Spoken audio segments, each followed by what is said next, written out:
suuli baan aaday suuligii markaan aadana waxa yimid wankii jaadka waa uga cuna asagoo cunaya intii yartaa ku soo gaar lugtan ku dhigay dhab markaan qabtay wankii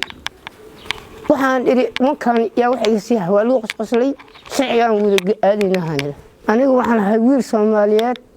oo weligii aan guursan gabar Soomaaliyeed oo guursaday naag jin anigu waxaan ahay nin hadeertaan ay jiidin nin la yaab badan muctashahan ahay waxaan dadka arkin aniga had iyo jeer maskaxda ku soo dhacay aan arkaa maskaxdayda aad inka muuqaal hadeertay daawanaysiin حتى مسكحدينا حتى واحد كتير حتى أنا واحد كسر وتصبر أذكر تصبر اللي بشيء كرانين عشان هاي بدأ أصلا إليه بأسيء يأقون تاس مركب واحد يجيها قف كسر صوماليات من إنه شيء جديدين قف كسر مقال كان داوني وأدي أن مقال كان ولا إنه شيء جديدين واحد يقول لنا التاريخ أنت شوي أدونك أنت شوي ها واحد يقول يا بنا همين أنا مرقان سن عن شاد وحموتك تي مال ليش أنا أصحاب قراءة في سنة لكن أكتبتي سوري من آل سوري مركز آلنا واحد يميت وانكي جاد كوا عنا أسوأ عنا يا أنتي أرتاكو سو قال لوتن كل جد مركان قبتي وانكي وحان إري وانكان يا واحد يسيح ولو قصلي سعيان ود آلنا هنا فكان أنتي ولا درني دون يا شرعي ود آلنا وانكي واو وانكي سان سويده ود aan xagay stationka Boohol aan geey madaxdii saraakiish Boohol inuu ogin qof kasta iyo kabiir kasta waa loo qosqoslo waxa la wanka sidaal lacagtiisana jaadkana anaka ku siiyayno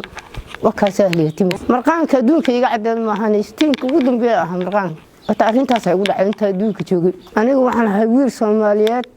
oo weligii aan guursan gabar Soomaaliyeed oo guursaday naag jinka waxaan isku baranay anoo socdo qodaxdii markay u mudaan hoostan foorsaday qodaxda iska sii maaga dhabarka laga taabtay check markaan saas u kacaan saan u fiiriyeen gabadh qurxleey arka hab ay siiday baashi dhab u siiday ayaga saan waa baashigeeda shumis macaan baashi waa la dhacay marka